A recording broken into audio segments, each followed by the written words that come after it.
श्री स्वामी समर्थ. तुम्हा सगळ्यांचं आपल्या चॅनलमध्ये खूप खूप मनापासून स्वागत. 12 ऑगस्ट 2026 ला आलेली आहे आषाढी अमावस्या.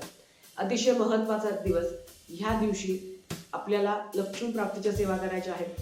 पण खरं तर अमावस्या, मग ह्या ज्या दिवशीला गतहरी अमावस्या, दिव्यांची आवस किंवा दिवांची अमावस्या अशा विविध नावांनी ओळखल्या जातं. आषाढी अमावस्या 3 गोष्टींसाठी महत्त्वाची आहे. पहिली तर ह्या दिवशी गतहरी अमावस्या आहे. जे खाल्लं आहे, जे घडलं आहे त्याचं हरण करायचं आहे.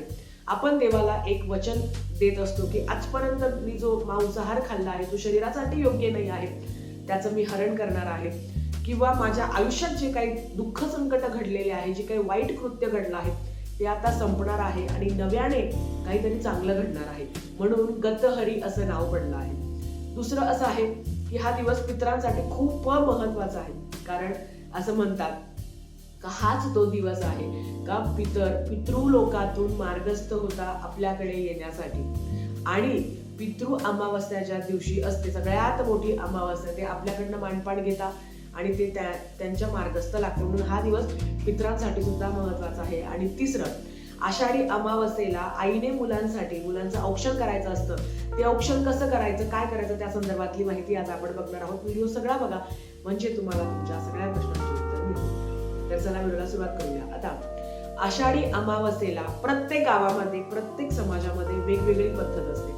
काही ठिकाणी मुलांचं औक्षण केलं नाही जात, तर काही ठिकाणी कणकेच्या दिव्यांनी मुलांचं औक्षण केलं जातं. काही ठिकाणी कणकेचे गोड दिवे बनवले जातात, त्याचं औक्षण केलं जातं. तर काही ठिकाणी काहीच केलं जात नाही.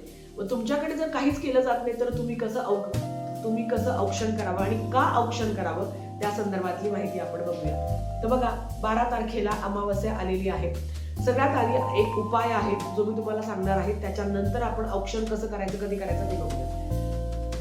आता 12 तारखेच्या दिवसभर अमावस्या असणार आहे. कारण 11 तारखेलाच रात्री, म्हणजे 11 तारखेचा पूर्ण दिवस संपल्यावर रात्री 1:30च्या सुमारास अमावस्या लागते आणि 12 तारखेला 11, 11:30च्या रात्री 11:30च्या दरम्यान अमावस्या संपणार आहे. थोडक्यात काय, जे काही तुम्हाला उपाय सांगणार आहे, ज्या काही सेवा सांगणार आहे, या तुम्हाला 12 तारखेलाच करायच्या आहे. काय करायचं असतं, आता 12 तारखेला सगळ्यांची शाळा आहे. सकाळी 12च्या आत, लक्षात घ्या, सकाळी 12च्या आत मुलांवरनं भात उतरून टाकायचा आहे.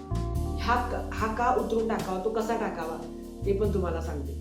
मासिक धर्म सुद्धा विटाळ असेल तर ह्या गोष्टी तुम्हाला करता येणार नाही. आईनेच सेवा करावी, नक्कीच चांगलं आहे. पण तिला जर मासिक धर्म असेल, काही अडचण असेल तर वडिलांनी किंबहुना आजी बाबांनी ही सेवा केली तरी चालतं. काय करायचं आहे, वेगळा भात शिजवायचा. आता 90% मुलांची शाळा सकाळीच असते. सकाळीच उतरून घ्यावा, तो शाळेत जाण्याच्या आधीच तुम्ही भात उतरून घ्यावा. तुम्ही पण आंघोळ केलेली असावी, त्याने पण आंघोळ केलेली असावी, नंतर तुम्ही त्याच्यावरनं भात उतरू शकता. काय करायचं आहे, वेगळा भात शिजवायचा. आता मला 2 मुलं आहेत तर मी एका वाटी, म्हणजे एकाच पातेल्यामध्ये तो भात मी शिजवत अर्धा घेईल. आता घरात 10 मुलं असतील तर तुम्ही प्रत्येकाला थोडा भात दिली, या पद्धतीने त्याच्यानुसार तुम्हाला तो भात शिजवायचा आहे. भातात मीठ टाकायचं नाही, असाच तो भात शिजवायचा आहे. तो भात घ्यायचा, त्याच्यावर तूप वगैरे, दही वगैरे काहीच टाकायचं नाही, फक्त तो भात तुम्हाला शिजवायचा आहे. आणि भात शिजवल्यावर, भात तो झाला तर तुम्ही एखादं द्रोण घ्या किंवा वाटी घ्या, काय असेल तुमच्या घरात, मुलावरनं तो भात उतरवायचा. उतरवताना काय करायचं असतं की आता आपण तो भात उतरवतो नाही ना, तर मनात एकच करायचं की माझ्या मुलाचा हट्टीपणा कमी झाला आहे, माझा मुलगा माझं सगळं ऐकतो, किंवा माझा मुलगा सुखरूप आहे, काय ज्या अडचणी असेल की माझा मुलगा अभ्यास करतो, तर मनात एकच असतं, एक सकारात्मकता विचार करून तुम्हाला तो भाताचा उतारा करायचा आहे. 7 वेळा, म्हणजे मुलाच्या डोक्यापासून ते पायापर्यंत व्यवस्थित भात उतरवायचा आहे 7 वेळा. आणि तोच भात उतरून गच्चीवर ठेवून द्यायचा, बाल्कनीत ठेवून द्यायचा, की जेणेकरून पक्षी तो भात खातील.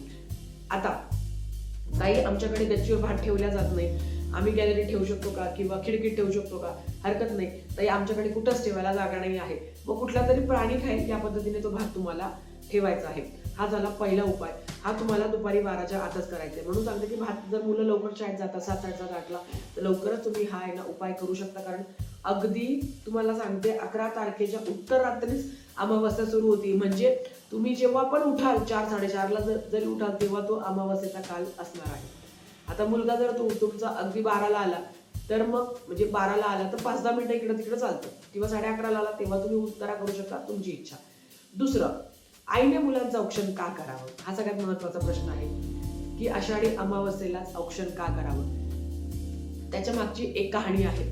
जेव्हा भगवान श्रीकृष्णांचा जन्म झाला होता, त्याचा सख्खा मामा म्हणजे कंस मामा हा काय करायचा, कोणी ना कोणी त्याचा वध करण्यासाठी पाठवायचा. मग श्रीकृष्णाच्या तेजाने एक राक्षस होता जो खूप विकृत होता, आणि श्रीकृष्णाच्या तेजाने त्याला ठार मारलं होतं. तर तो दिवस म्हणजेच आषाढी अमावस्या होती, आणि त्या दिवशी तिथल्या ज्या काही गोपिका होत्या आणि त्याच्याच बरोबर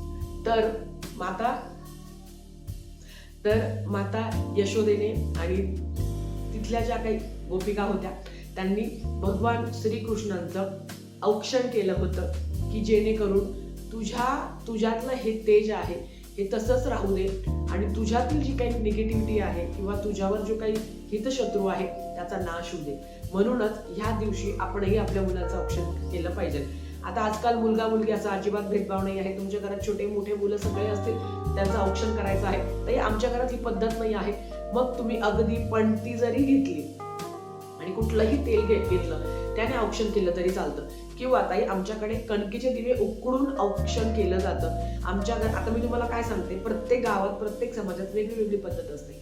आता समजा काही ठिकाणी असं आहे की कणकेचे दिवे उकडून औक्षण केलं जातं, काही ठिकाणी असं आहे की कणकेचे दिवे गोड म्हणजे ज्याच्यामध्ये गुळ टाकून ते दिवे बनवायचे, त्याचं औक्षण करायचं. काही ठिकाणी फक्त साधे मीठ न टाकता फक्त साधे दिवे बनवायचे, त्याचं औक्षण करायचं. तुमच्याकडे काय पद्धत आहे ती तुम्ही करा. ज्यांच्याकडे कुठलीच पद्धत नाही आहे तर मग तुमची इच्छा असेल तर तुम्ही साधे कणकेचे दिवे बनवा आणि तुम्ही त्याचं औक्षण करा. किंवा पंथी घरातली जी किंवा घरातील जो दिवा आहे, आता समजा माझं दीपपूजन झालं, मी संध्याकाळी केलं, त्याच्यातला एक दिवा मी घेणार, त्यानेच मी माझ्या मुलीचं औक्षण करणार. तुमच्यावर आहे. शेवटी श्रद्धा महत्वाची आहे. तुम्ही कसं औक्षण करता, किती दिव्यांनी करता हा वेगळा भाव आहे, पण तुम्ही तुमच्यातली जी सकारात्मकता आहे, तुमची वृत्ती चांगली आहे ना आपल्या मुलांप्रती. कारण जेव्हा औक्षण करत असतो तेव्हा काय करायचं असतं तुम्हाला सांगते. आता सगळ्यांना माहिती असेल पण परत एकदा सांगते. पूर्व किंवा पश्चिम दिशेला आपल्या मुलांना बसवायचं. एक ना आसन असावं किंवा पाटावर तुम्ही मुलींना शेजारी लगातार बसवा. बसवून झाल्यावर हळद कुंकू अक्षदा त्यांना अर्पण करा. जो काही आपण दीपपूजन केलं आहे त्याच्यातलाच एक दिवा घ्या. मुलांवरनं तो दिवा 3 वेळा किंवा 5 वेळा उतरवायचा आहे. पण उतरवताना काय म्हणायचं आहे, रामरक्षा. रामरक्षा म्हणायचं आहे कारण रामरक्षेमध्ये प्रभू श्रीरामांना आपले हात पाय अंग आपल्या शरीरातील प्रत्येक भागासाठी आपण प्रार्थना करत असतो की माझे डोळे कान नाक हात पाय सुखरूप ठेवू दे. म्हणून आपल्याला 1 ते 9 ओव्यांपर्यंत रामरक्षा म्हणायची आहे. नंतर फलश्रुती आहे. मग कसं म्हणायचं, आता समजा मी माझा मुलगा आणि मुलगी एकत्रित बसवलं, दोघांचं औक्षण करेल. प्रत्येकाला रामरक्षा वेगळी म्हणायची गरज नाही आहे. दोघांना एकत्रच बसवा, दोघांचं एकत्रित औक्षण करा आणि 1 ते 9 ओव्यांपर्यंत रामरक्षा म्हणा. ताई आम्हाला रामरक्षा म्हणता येत नाही. माझ्या बऱ्याच वेळा व्हिडिओच्या बॅकग्राऊंडला जे ऐकतं ती रामरक्षाच असते, पण आता मी ते बंद करून ठेवले कारण आवाज येत नाही. तर तुम्ही युट्यूबला लावून ठेवा आणि मग नंतर तुम्ही रामरक्षा म्हणजे जेवढं होईल 9 ओव्यांपर्यंत तुम्ही ओवाळा. मग ते 5 वेळा 7 वेळा 9 वेळा 11 वेळा तुमचं ऑप्शन होऊन जाईल. ते करून झाल्यावर रामरक्षा त्याचे ताट आहे ते खाली ठेवायचं, म्हणजे जमिनीवर नाही पाटावर ठेवायचं खाली, आणि नंतर फलश्रुती म्हणायची. फलश्रुती म्हणत असताना सगळ्यांनी हात जोडायचे, कारण आपण महाराजांकडे म्हणजे आपण प्रभू श्रीरामांकडे फलश्रुती घेत आहोत. त्यांच्याकडे आपण फळांची अपेक्षा करत आहोत की माझ्या मुलाचे हात पाय कान नाक डोळे शरीरातील प्रत्येक अवयव हे सुदृढ ठेव सुखरूप ठेव. ठीक आहे. हे करून झाल्यावर आपणही परमेश्वराकडे प्रार्थना करायची की माझ्या मुलांना सुखरूप आयुष्य दे, त्यांना प्रत्येक संकटातून त्यांचं संरक्षण कर आणि त्यांचा आयुष्यात विकास होऊ दे. मुलांना पण ते सांगायचं. औक्षण करून झाल्यावर तुम्ही पण प्रभू श्रीरामांना ह्या युनिव्हर्सला तुम्हाला प्रार्थना करायची आहे. जेव्हा आपण दिव्यांची पूजा करत असतो तेव्हा प्रार्थना करायची आहे आणि तेव्हा त्यांना म्हणायचं आहे की मला निरोगी आयुष्य दे. माझ्या आयुष्यातील कोणी हितशत्रू असेल तर त्यांना म्हणजे माझा त्यांच्यापासून बचाव दे. माझ्या आयुष्यातील निगेटिव्हिटी जाऊ दे. आता लहान मुलांना ह्या गोष्टी काय बोलता येणार ना, मग त्यांच्यासाठी तुम्ही प्रार्थना करू शकता. ताई माझी मुलगी बाहेर गावी शिकायला आहे, मग अशा वेळेस काय करायचं. अशा वेळेस ते ज्या दिशेला शिकायला आहे तिथे तुम्हाला औक्षण करायचे, त्या दिशेला तोंड करून औक्षण करायचं आहे. रामरक्षा तुमची इच्छा असेल तर तुम्ही म्हणावी. नाहीतर ज्या काही गोष्टी मी तुम्हाला सांगितल्या की पॉझिटिव्हिटी, की माझ्या मुलाच्या आयुष्यात तेजोमय प्रकाश पडू दे, माझ्या मुलाला यश, कीर्ती, सुख, शांती नांदू दे, अशी तुम्हाला प्रार्थना करायची आहे. आणि मुलगा ज्या दिशेला आहे त्या दिशेला तुम्हाला ओवाळायचा आहे. या पद्धतीने तुम्हाला प्रत्येक आईने आपल्या मुलासाठी हा उपाय करावा. प्रत्येकाचं लेकरू हे सुखाचं, समाधानाचं राहो, प्रत्येकाला निरोगी आयुष्य लाभावं, हीच महाराजांच्या चरणी प्रार्थना करते. आणि आजचा व्हिडिओ इथेच थांबवते. आवडला असेल तर लाईक, शेअर, सबस्क्राईब करा. भेटूया परत अशाच एका नवीन व्हिडिओसोबत. तोपर्यंत श्री स्वामी समर्थ.